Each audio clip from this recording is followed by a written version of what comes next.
Today I'm going to tell about introducing myself. My name is Fatiha Hamido. My nickname is Pa. Um, I'm from Thailand. I'm university student. I'm study at Surabaya University. In Paris, I study at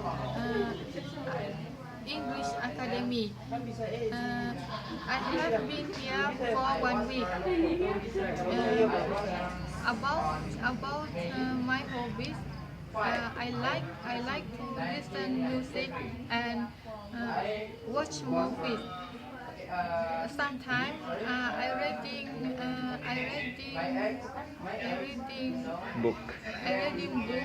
I reading book about Islamic history. I have big family. I have six brother and 4 sisters. My parents live in Yala City, south of Thailand.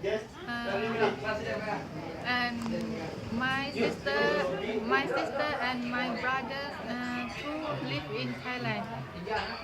I I stay in Indonesia because I